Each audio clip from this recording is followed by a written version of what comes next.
Jack Ciattarelli. Thank you, Art. Thank you, buddy.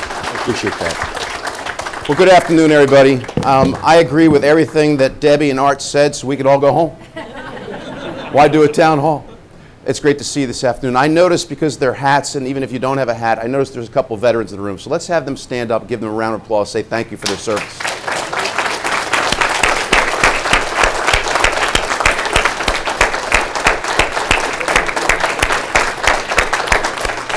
Thank you, veterans. You are a perfect example of what model citizenship is all about. We greatly appreciate the sacrifices you have made to make this a great country. I declared for governor last October 4th, and call me crazy, I'm having a blast. I'm having a blast. Up and down the state, 7 days a week and twice on Sunday. This is our 4th town hall. We will do 17 more over the course of the next 4 weeks, one in every single county, and I really consider this to be a lot of fun. Don't get me wrong, it's hard. It's hard running for governor. It should be hard. It's the governorship. If it was easy, Joe Piscopo would be the governor. You like that one? Do a good job. We would see. I think Jack Ciattarelli might do a better job, otherwise I shouldn't be running. But I declared for governor for a couple different reasons. New Jersey is broke. I think we all know it in many different ways, and I've got specific ideas on how to fix it. We'll talk about that today. I declared for governor because I went to the legislature 5 years ago to fix the school funding formula, to reduce property taxes, to change public workers' employee benefits, to change the tax code, something I know a little bit about as a CPA, and to make our state government smaller. And what I've learned in the past 5 years is, as a freshman or sophomore in an ever-dwindling Republican minority in the legislature, I can't get it done. The only way to make that seismic change is as governor. So I'm giving up my assembly seat to run for governor. I'm also running for governor because I really felt strongly that as Republicans, we owe it to ourselves to have a choice in the June primary. There shouldn't be a coronation. Competition is a good thing. Competition is a healthy thing. So let us have the competition. But I will tell you, as a Republican, I ran for governor too because I believe this. The only way that we win in November, the only way we win in November in the post-Christie Godano era is with an entirely new message, a new messenger, and a new direction. And that's what my candidacy offers. And as with any candidacy, endorsements are important. You all know that. And I welcome the endorsements of these folks. I really do. I'm honored. And I'm honored to have, and proud, and humbled to have the endorsement of Middlesex County with the line. But, you know, I picked up an endorsement this past week that I've been courting for 6 months. 6 months it took me to get this endorsement. It finally came. Finally, my mother has endorsed my candidacy. Now, I don't want you thinking there's any skeletons in the closet.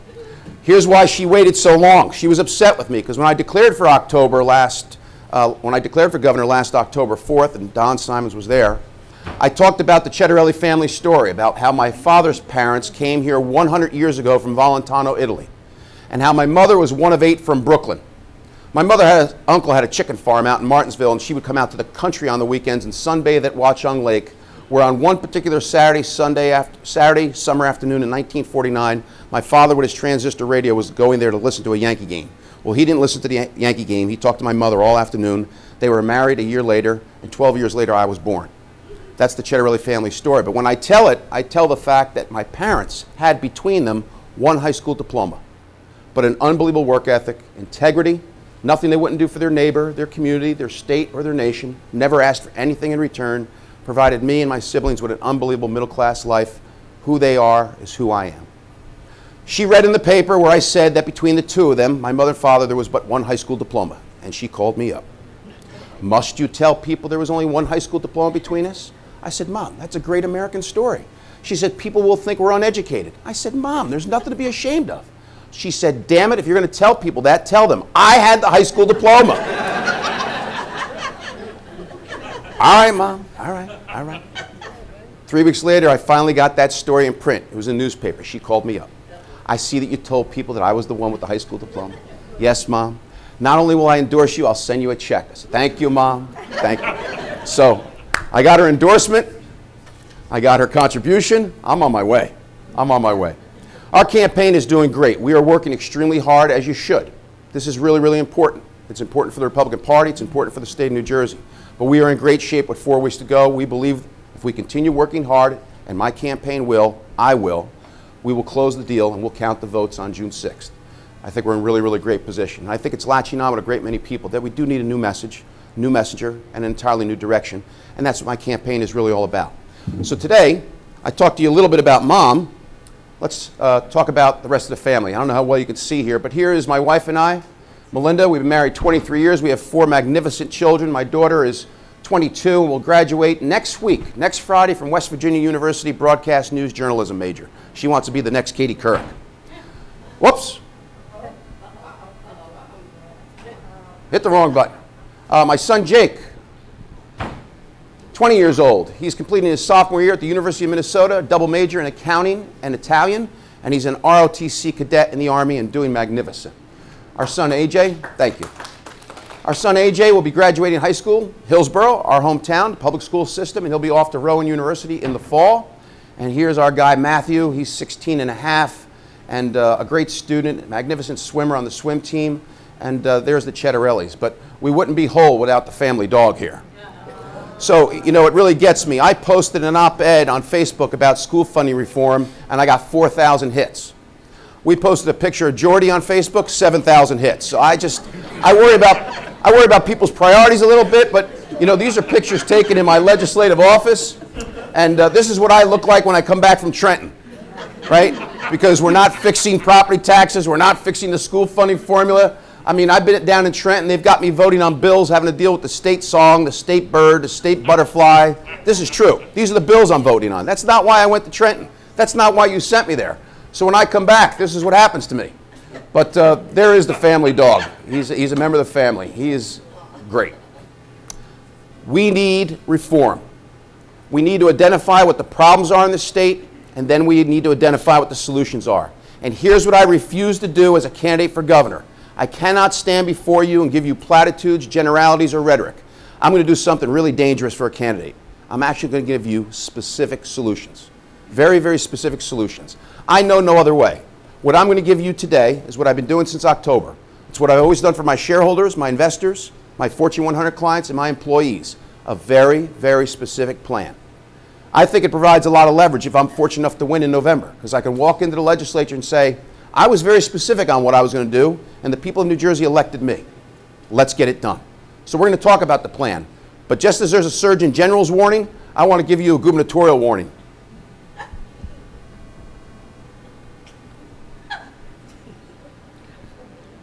Okay, some of the stuff I'm going to show you today is eye-opening, it's jaw-dropping. If you feel the need to shout out an expletive, if it's therapeutic, do that. I don't want you to get high blood pressure, but let me show you why. We cannot solve the property tax crisis in this state until we solve the school funding crisis.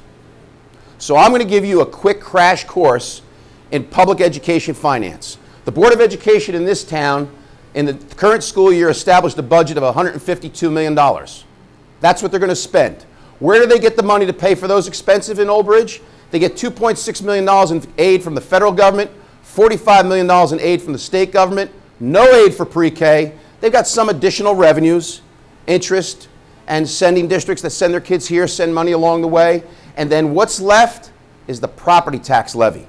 The amount of money that's raised through taxes by distributing it to all of you based on the assessed value of your house. You are now experts in public education finance. Your Board of Education sets a budget. They're going to spend $152 million, and this is where they get it. And this is the one that matters most to you right now. $93 million is raised through all the homeowners of Old Bridge based on the assessed value of their home. Make sense? Okay. Look at Jersey City. Compare the amount of aid they get from the state and what impact it has on their property tax levy versus Old Bridge. Who said wow? That's not an expletive. You're Joan, right? No, Kathy. You're Kathy. You're Joan. Yeah. I can't tell you how happy I am. They were gambling. Oh, they were playing pool. And they stopped their pool match to come into the town hall. Thank you. So we'll get the questions in the end. We'll get the questions in the end. Take a look at Newark. Do you know what this is saying? This is saying that Old Bridge taxpayers pay 60 cents on the dollar, 61 cents on the dollar for their schools. Jersey City pays 17 cents on the dollar for their schools. Newark pays 13 cents on the dollar for the schools. I will get to your question, I promise you. You're going to go first. Wait. Okay?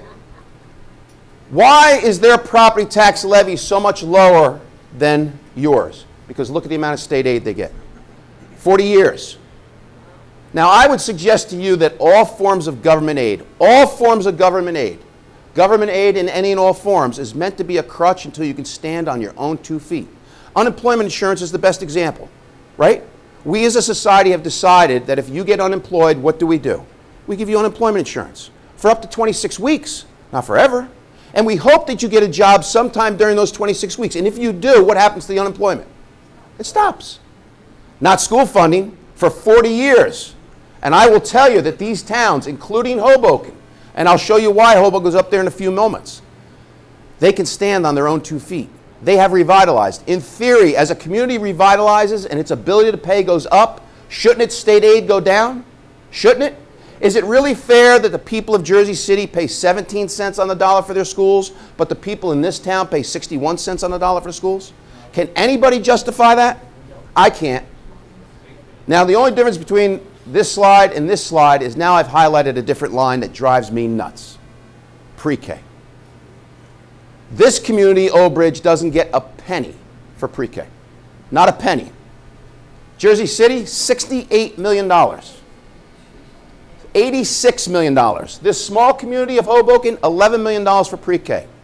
Even millionaires in Hoboken get to send their kids to pre-K for free. Paid for by who?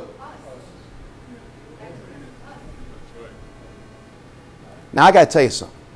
It's unfair, it's flawed, it's unconstitutional. I'm all for the thorough and efficient clause that says every kid in this state's entitled to a high quality education. But I'm also for the equal benefit clause. The equal benefit clause in our state constitution says no community is supposed to benefit at the expense of another. This is what the Supreme Court doesn't know. This is the argument, if need be, that needs to be made before the Supreme Court. But let me tell you why Jack Ciattarelli is going to win the gubernatorial election. Because when I take this slide into Democratic suburbs, John, where are you? John Vittari. And when I say Democrat, I don't mean because of John, because he's a loyal Republican. Is there not Democratic control in Woodbridge amongst all the elected officials? Not just local, freeholder, legislators? Woodbridge is getting screwed too. If I were to put Woodbridge up here, you'd see how they're getting screwed. And when the Democrats in a place like, and when I say Democrats, I don't mean the elected officials, I mean taxpayers. When I go into those communities and I put that slide, they go home and call all those legislators and say, what's going on? I just learned something today about our community. We're being disadvantaged. Here's the thing about pre-K. I want you to think about this for a second. The people of Old Bridge are paying twice for pre-K. If you've got young couples with kids that are in pre-K, they're paying out of their own pocket to send their kids for pre-K, and through their income tax, they're paying for who? They're paying twice. Our economic policies in this state are actually making the middle class poorer. Poorer because of this. This is unfair. It's terribly unfair. So let's put Old Bridge and Hoboken side by side for a second, and let me show you what it is that we need to do. Hoboken is overfunded, as per the current law, by $7.5 million. It gets $7.5 million more in state aid than it's supposed to. Because there's this whole harmless clause in the current law that says, even as your town revitalizes, your state aid can't be reduced. It's a loophole. It's a loophole in the current law. We all know that as a town revitalizes and its ability to pay goes up, its state aid should go down. Does anyone disagree with that? It's no different than any other form of government aid. Food stamps, we'll give you food stamps until you can get a job. Unemployment, we give you until you get a job. Disability, we give you disability until you're better, right? Hoboken is $7.5 million overfunded. So with this next slide, what I did is I took the $7.5 million away from Hoboken, let them raise it through their levy. The levy just went up. I took the $7.5 million and I gave it to Old Bridge. Isn't it fair that Old Bridge get money for pre-K? They've got 3 times as many students, right? And so by giving that money to Old Bridge, I reduced Old Bridge levy. So now you're raising less through your property tax levy amongst the homeowners, and you just got $7.5 million from Hoboken. So now at least we have a more equitable distribution, and we just lowered property taxes at least $500 per household in Old Bridge because of that fair shift. When that happens, Hoboken is no longer overfunded. And now you're getting money for pre-K. Isn't that fair? All those other towns are getting money. You were getting zero before. Now listen, any gubernatorial candidate that comes before you and talks about solving property taxes without addressing first and foremost the current school funding formula and the inequitable distribution of state aid is either oblivious or lying or doesn't want to do the heavy lift. We will never, ever fix the property tax crisis in this state until we address school funding.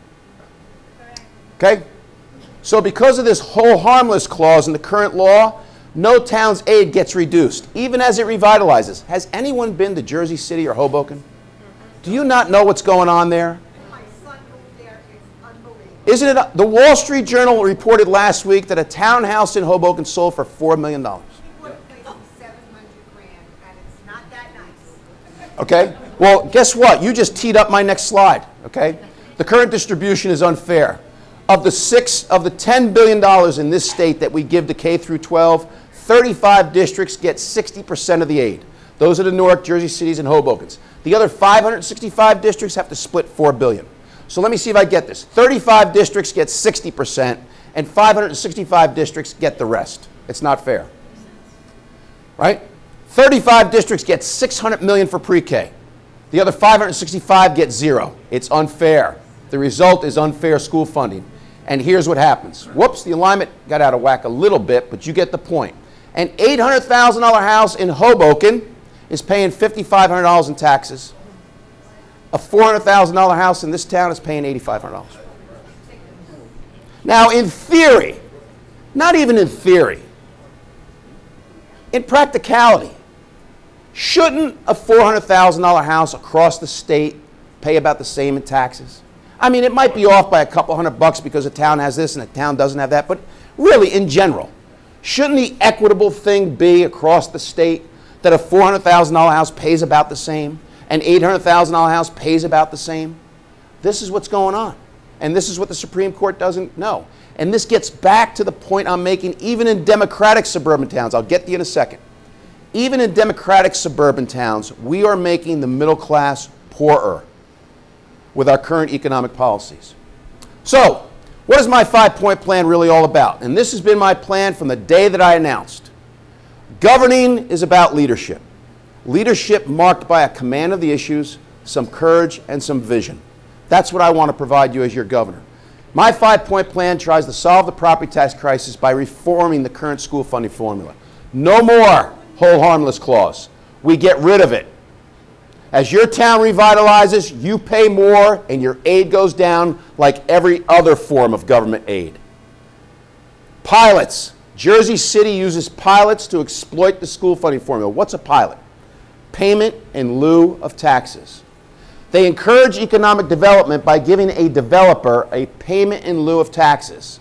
That means that developer doesn't pay property taxes on that property like all of us. They make a flat payment to the town.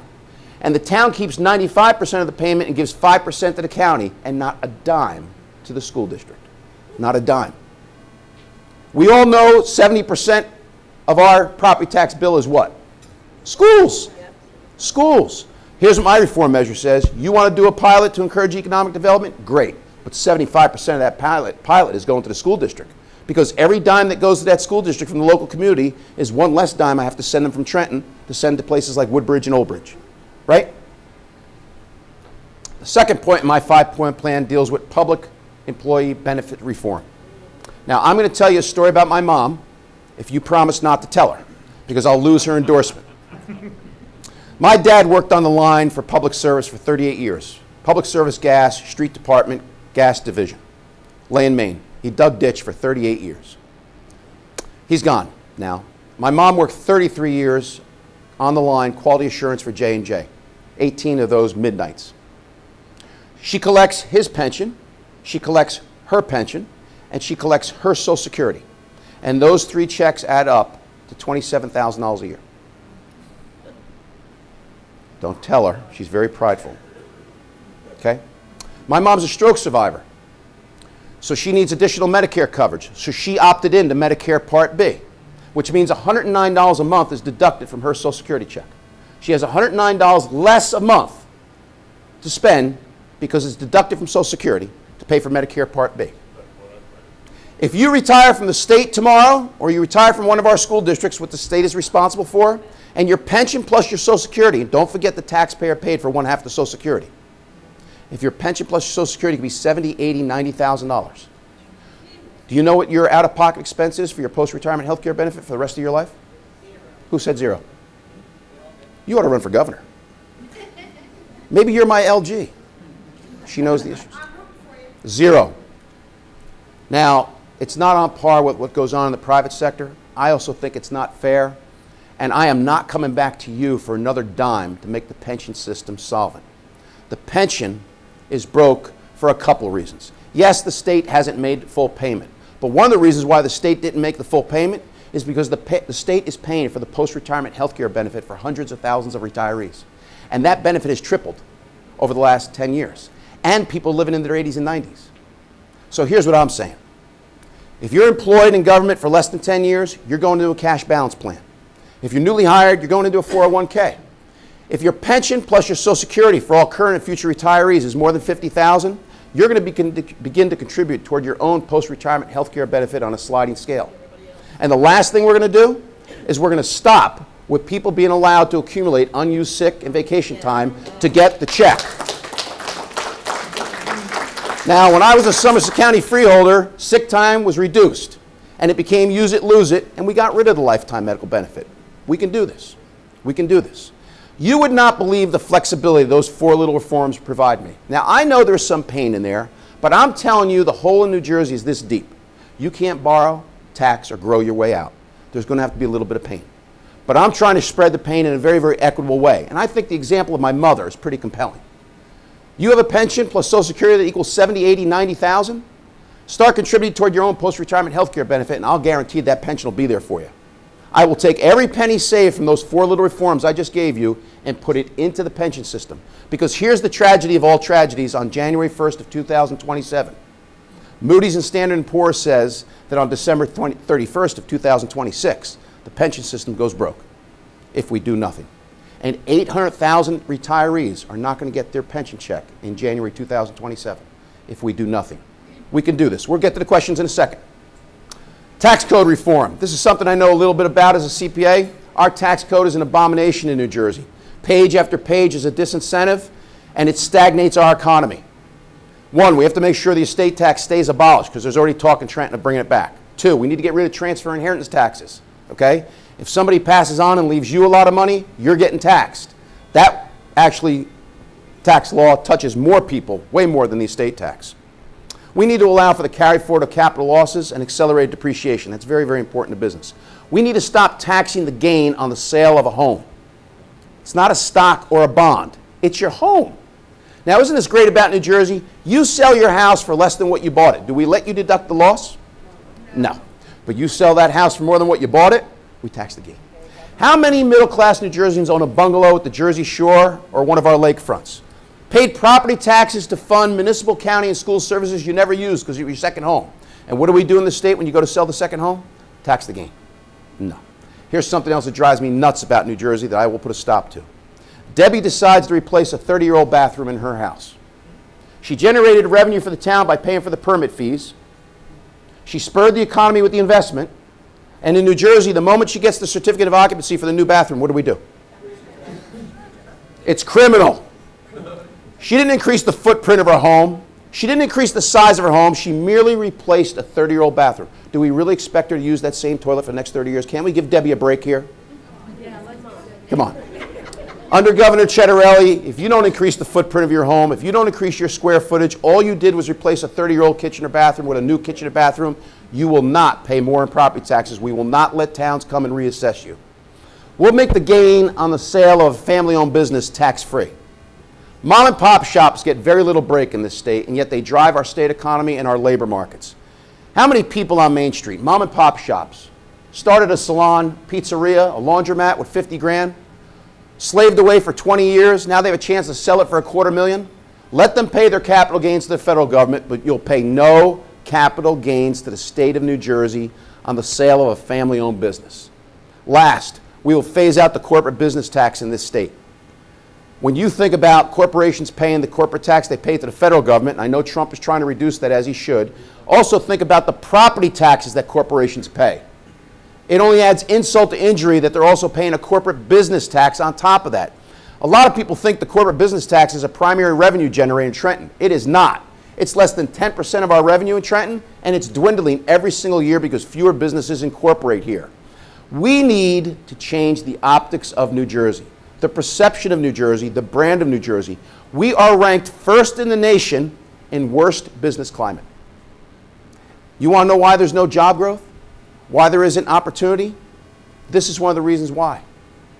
And people will go and live where they think they can achieve their American dream. Our population is stagnant and getting older because millennials aren't coming home because the opportunities aren't here. You need a tax code overhaul to change the perception of New Jersey. And the CPA and me will balance the ledger by changing some corporate loopholes and changing our marginal tax rates in a very, very fair way. Nobody under my plan pays more in taxes. Everyone's overall tax bill goes down. The fourth point in my plan deals with downsizing state government. We are bloated, we are outmoded, we are antiquated.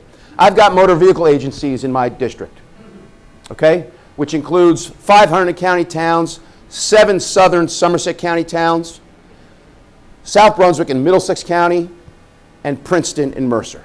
It has more Democrats than Republicans. In fact, the 7 times that I've won an election, it's always been in towns, jurisdictions where there's more Democrats than Republicans.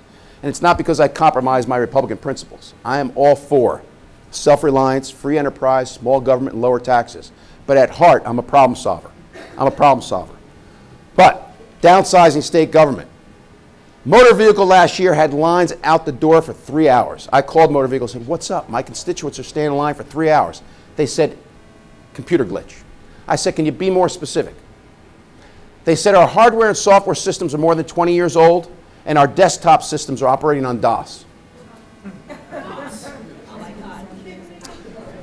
So a few weeks back, I was with the Bergen County Young Republicans, 23 kids, and I said DOS, Art, and they looked at me and said, what the hell are you talking about?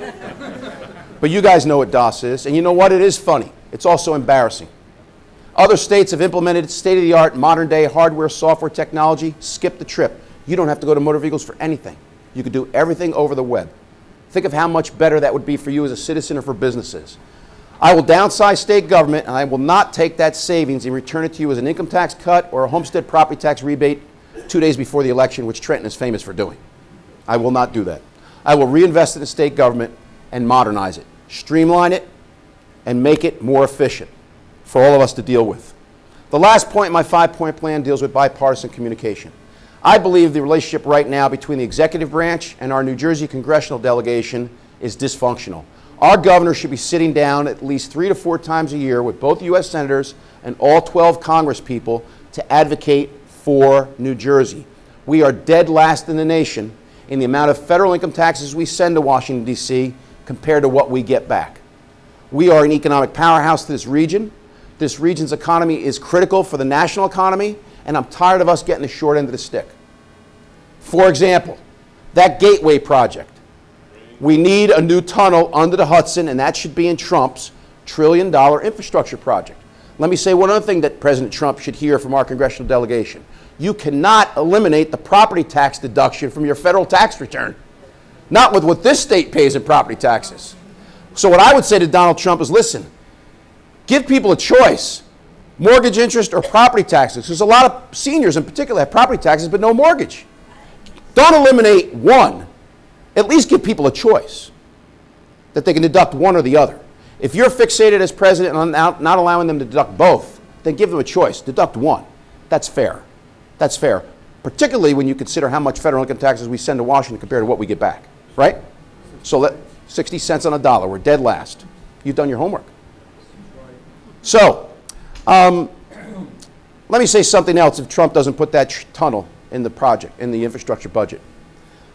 I'm tired of New Jersey getting the short end of the stick. Our tax policy with New York is the complete opposite of our tax policy with Pennsylvania. Our tax agreement with Pennsylvania is you pay income tax on your wages where you live. Our tax agreement with New York is you pay income tax on the wages where you work. We've got 200,000 New Jerseyans going to New York every single day. They paid their fare to get there, so that's a push. But now they're in New York, they bought their breakfast, lunch, or dinner there maybe. If there was an anniversary or birthday at home, they buy the gift. So New York gets that economic windfall, and then New York gets to tax their wages. We get zero in income tax from 200,000 New Jerseyans. It's costing us $2 billion a year. So here's my deal with Governor Cuomo. We're keeping the $2 billion. We'll pay for the Gateway project. And when that Gateway project's done, we get to keep it. That's good for New York. It's better for New Jersey, considering what they're going through right now with New Jersey Transit. And it's better for those New Jerseyans because our income tax rates will stay less than New York. I'll make sure of it. But, yes.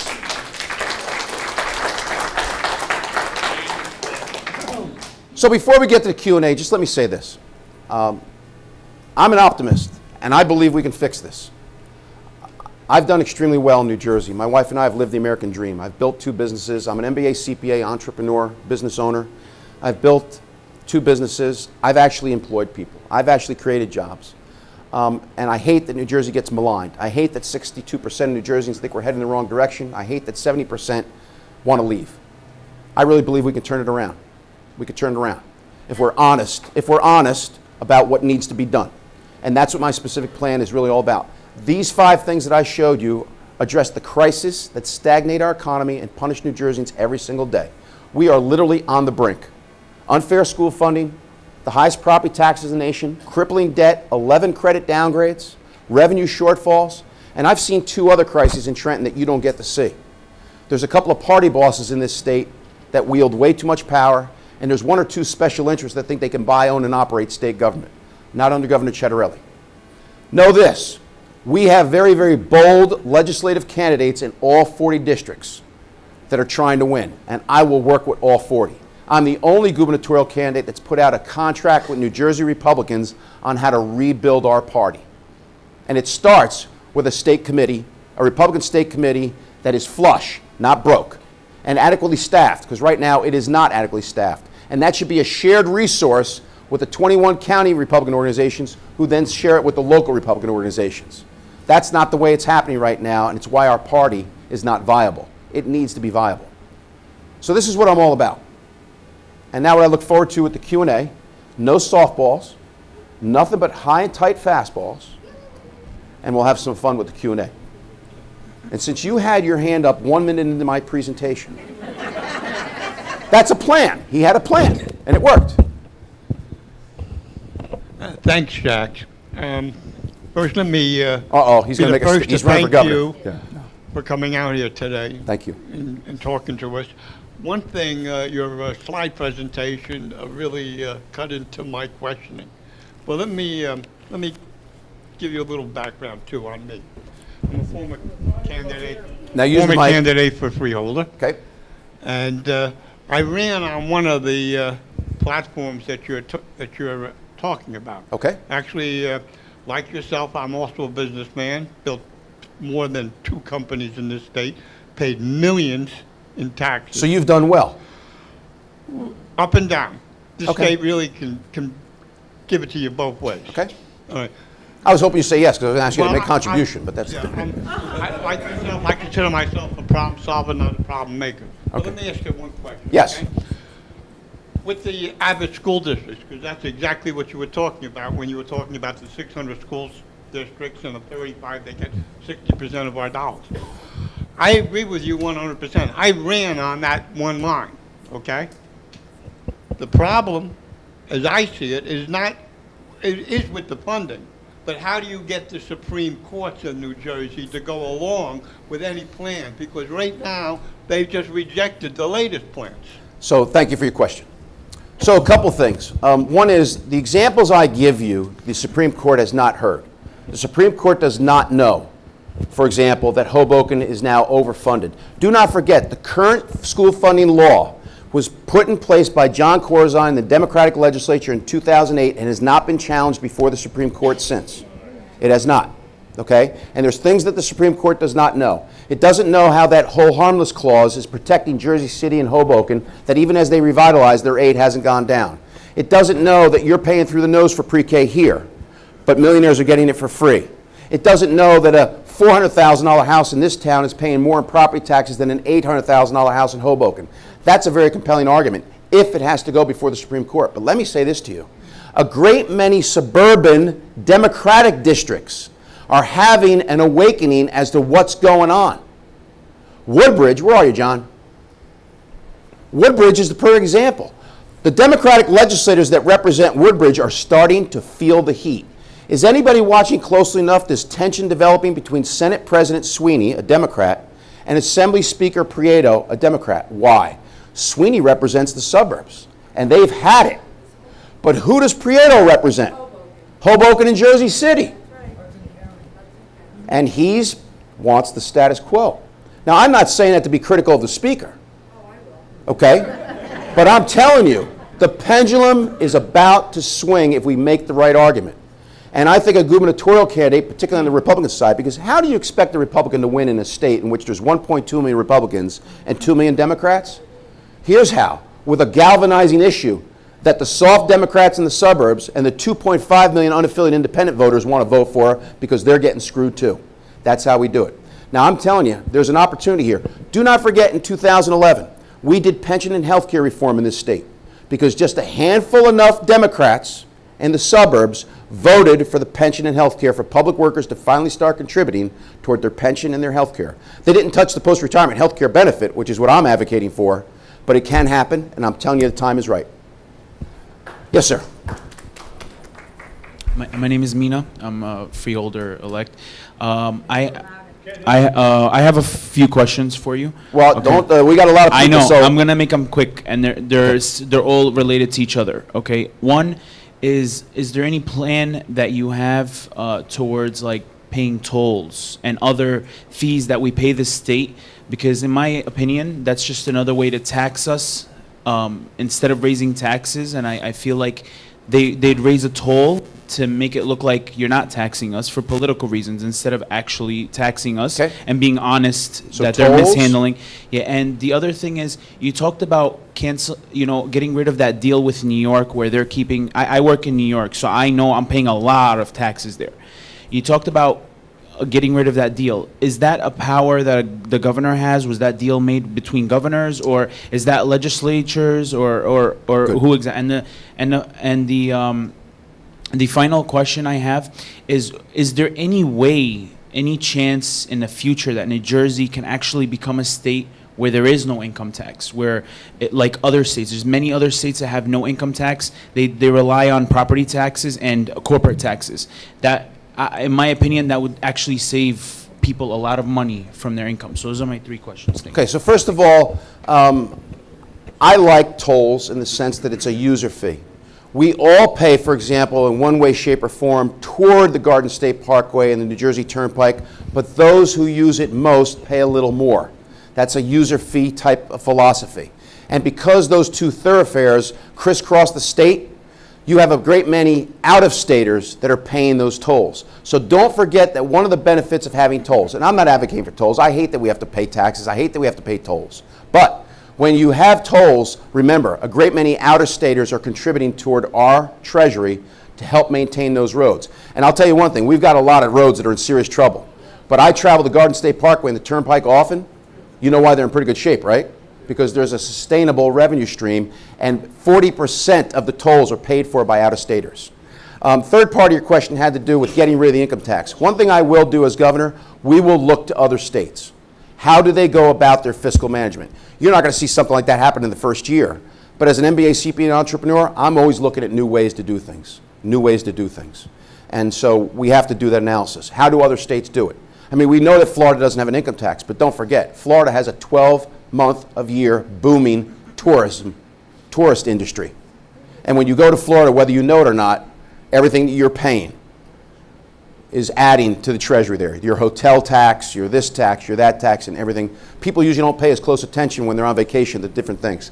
The second part of your question dealt with The deal with New York. the deal with New York. So I've had some attorneys tell me that there's a clause in the federal Constitution that says our current tax agreement with New York is unconstitutional in New Jersey.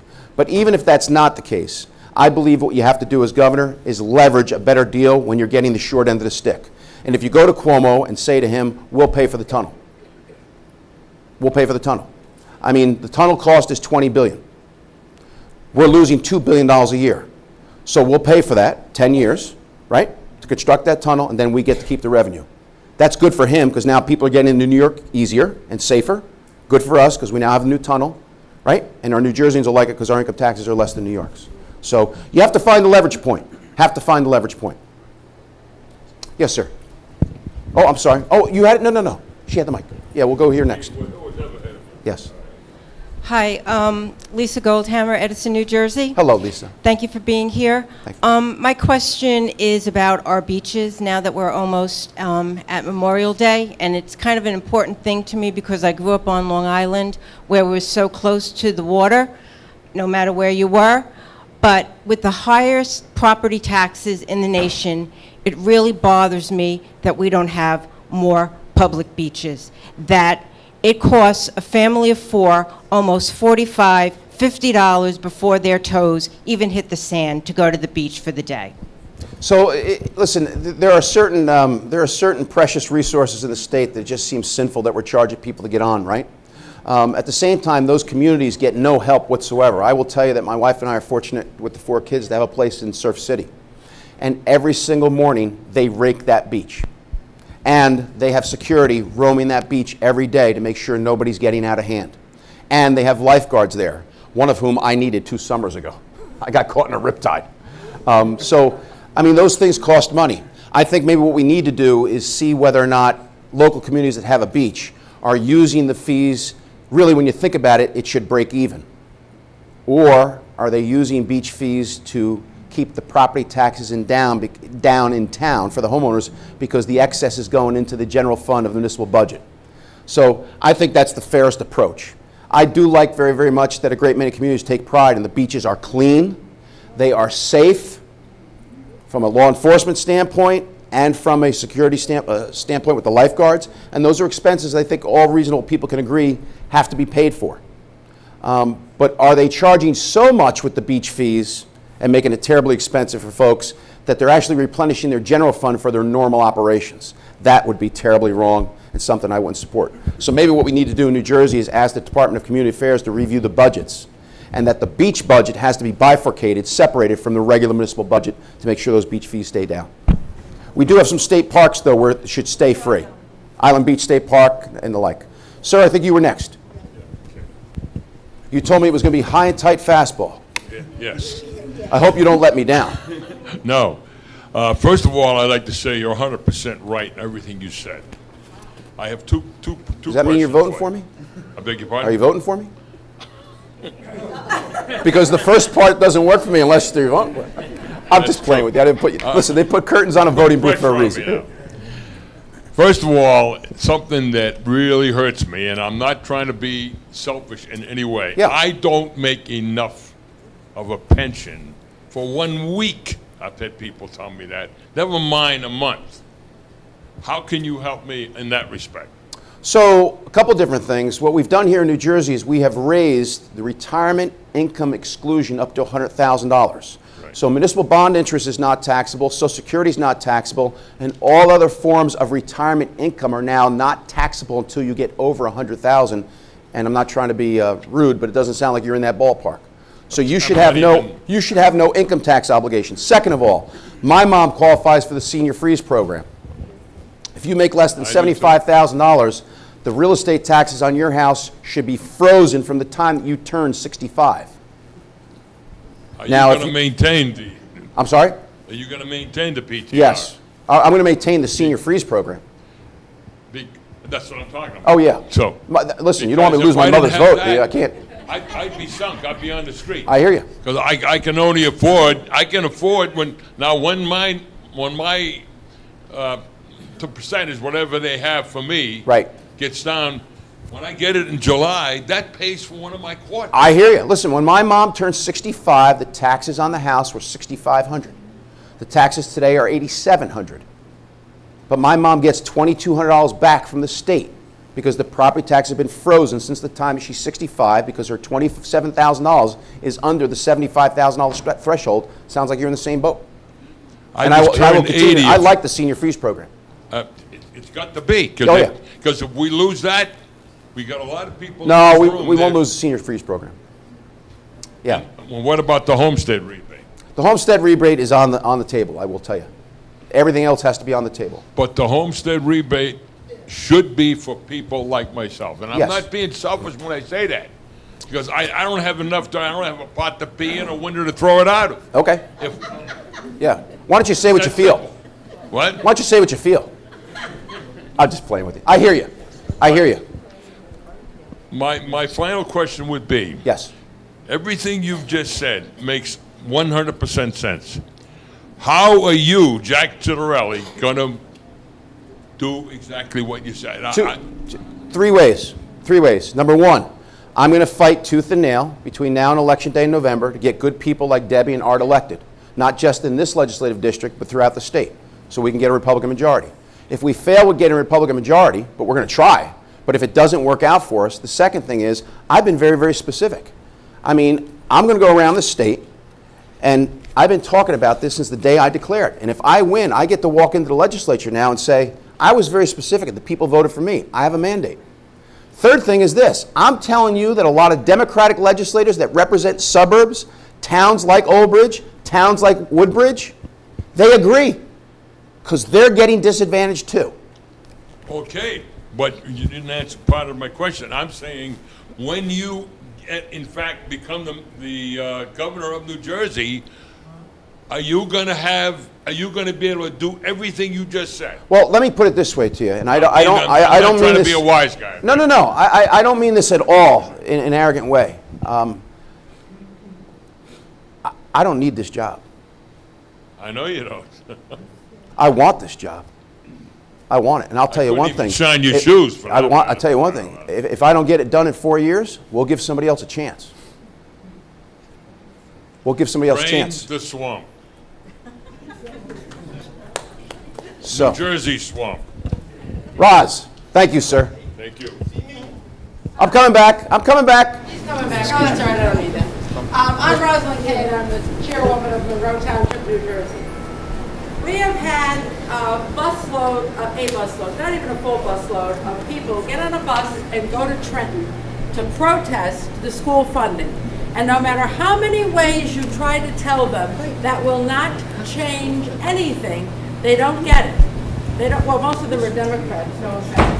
Very few Republicans got on the bus to go. And there were very few people. They sat there for 10 hours the other day until the school funding would be changed. It will not change it, Jack. You can't go sit in Trenton. I mean, Prieto has 12 towns. 5 of them are Abbott districts. Why is he ever going to change the school funding? Well, listen, I want to believe that a gubernatorial election. Good. What I have to tell you is people do not understand what they need to do to change the school funding. What you said here is all true, but people, I have 14 adult communities. I have 14 adult communities in Monroe, and they don't get it. They vote Democrat because they don't get that they're hurting themselves. So somehow, that word has got to get out to them. So, I agree with you, Roz, but listen, my job as a gubernatorial candidate is to take this show on the road. And when I take it to Woodbridge, and there's a Democratic audience, they are going to say, you know what, you're right. Because here's what I love about being a CPA. Numbers don't lie. The numbers do not lie. So I want someone to explain to me, even the most, and I don't mean this in a critical way, I want the most liberal Democrat to justify this to me. That in this town you pay 61 cents on a dollar for the schools, but in Jersey City, 17 cents on a dollar for schools. It's indefensible. It's indefensible. Justify this to me. They get $68 million for pre-K for 3 and 4-year-olds. You get 0. It's indefensible. And this is what we have not done. And I got to tell you one other thing that I believe in as a Republican. You don't attack from the right. You attack from the left. You can't defend that argument, Art. You want to be the attorney on the other side of that table?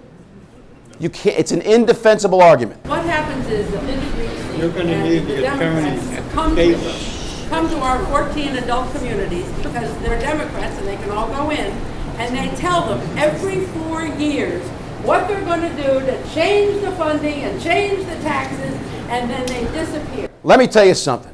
The legislators that represent Woodbridge, if they were sitting here with all their Democratic constituents, and I put the slide up for Woodbridge, which is even worse than the Old Bridge situation, That would be a very interesting thing. It would be.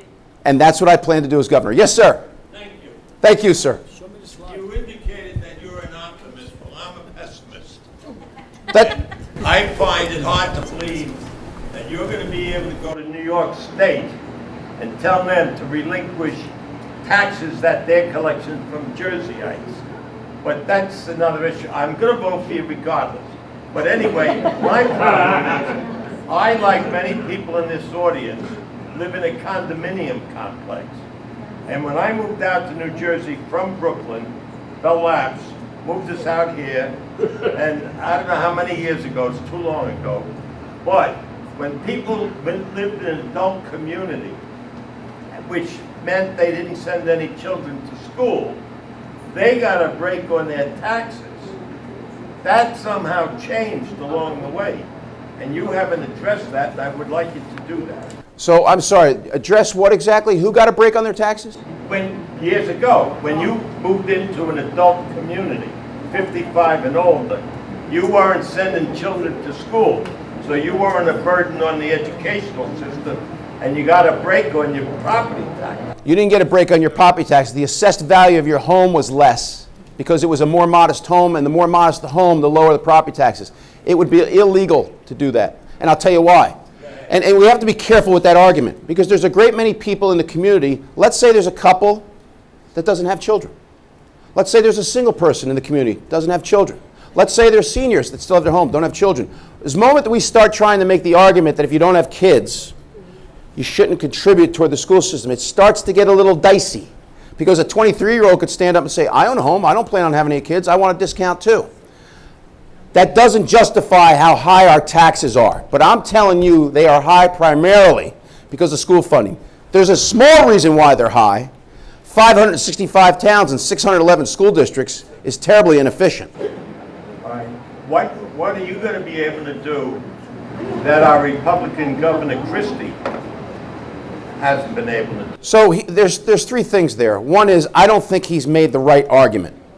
Two, when you have three enormous victories in your first 24 months, 2% property tax cap, pension and health care reform, teacher evaluation and tenure reform, and a 78% approval rating, you know what you do?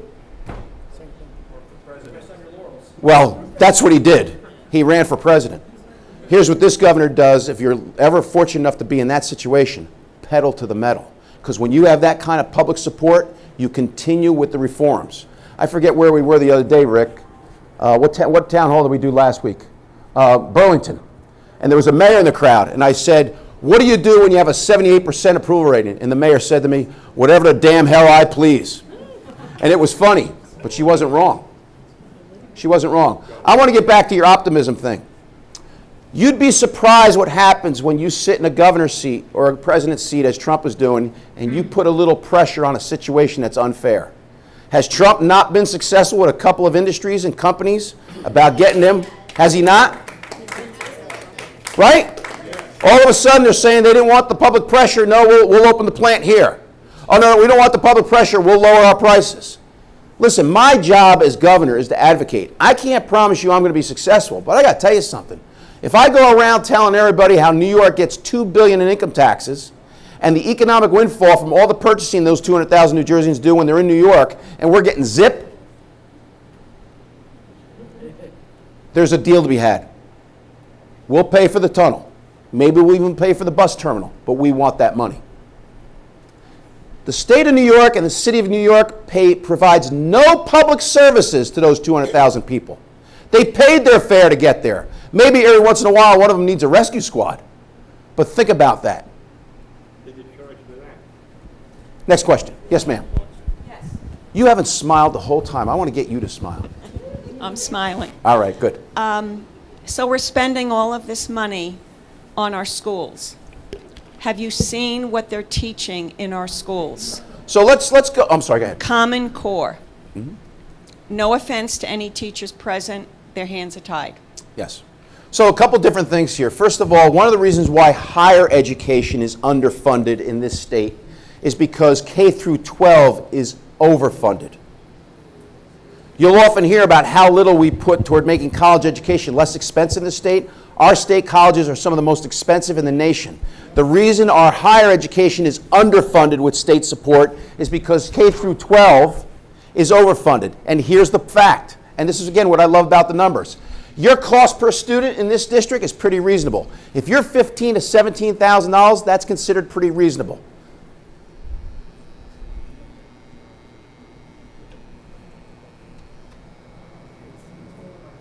You know what Asbury Parks is? $34,000.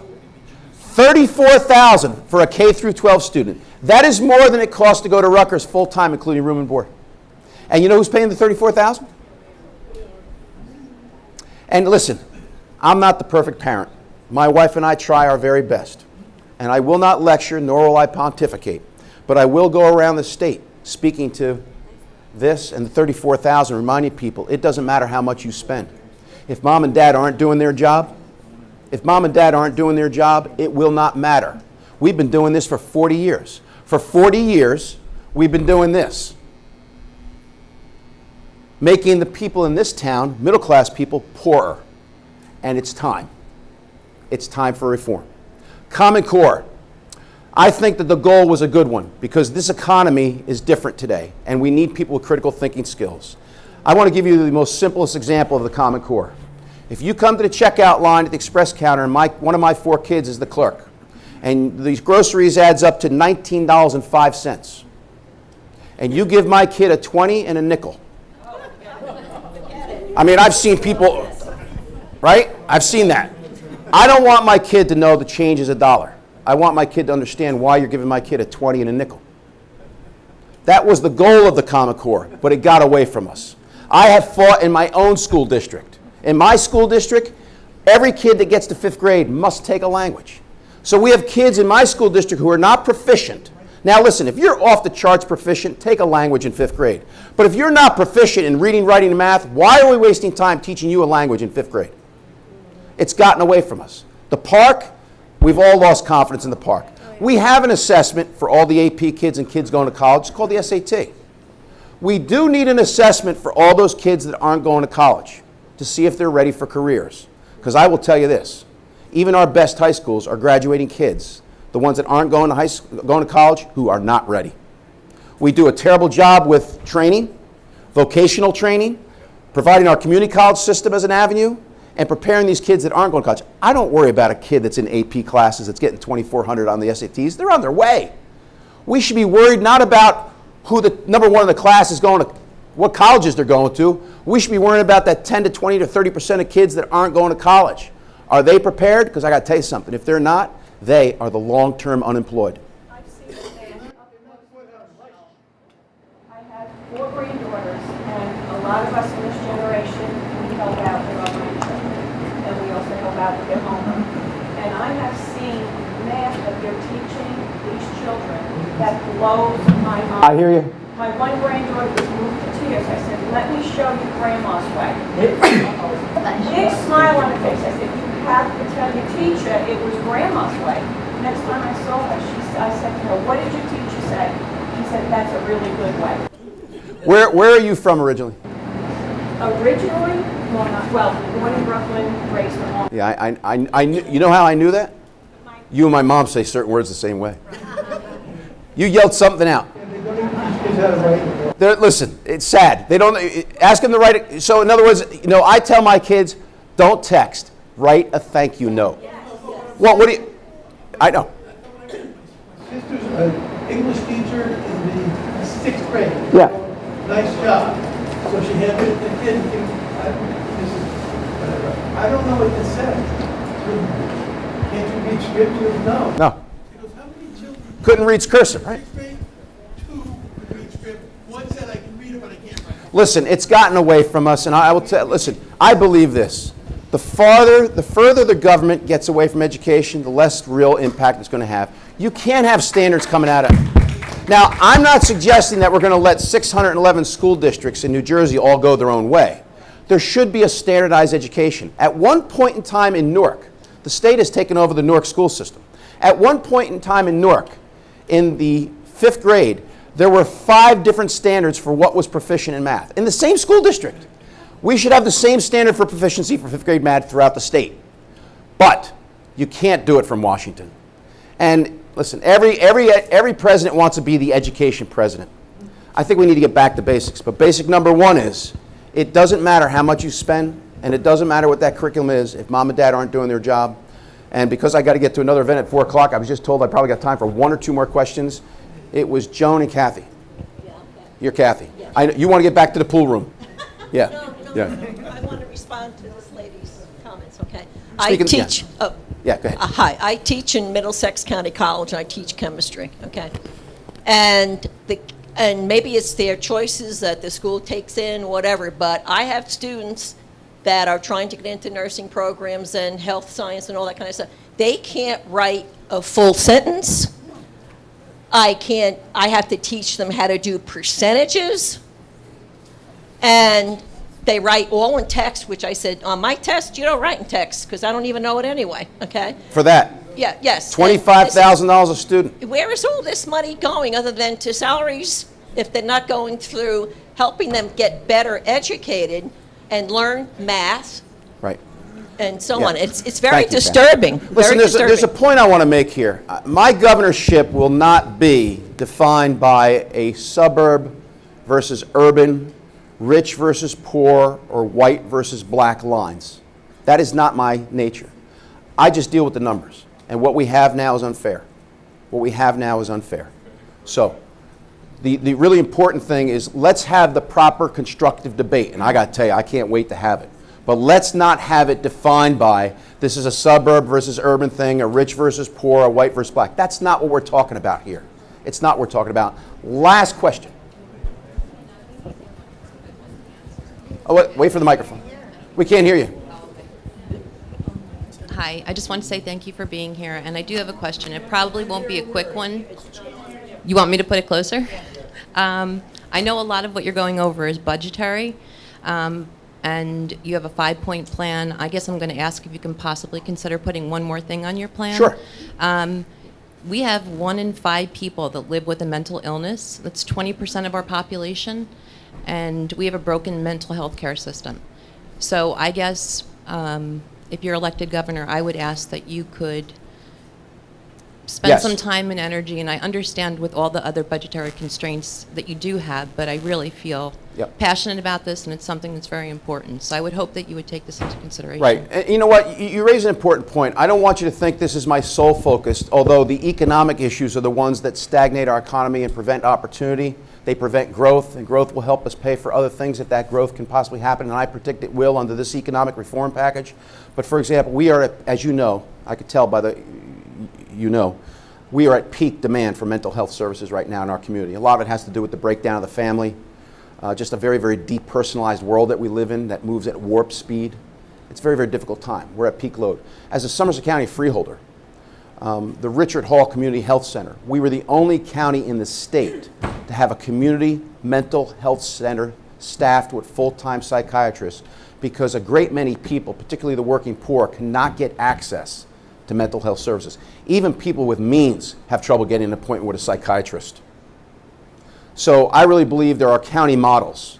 The counties represent a perfect opportunity in partnership with the state to make mental health services more available in the community.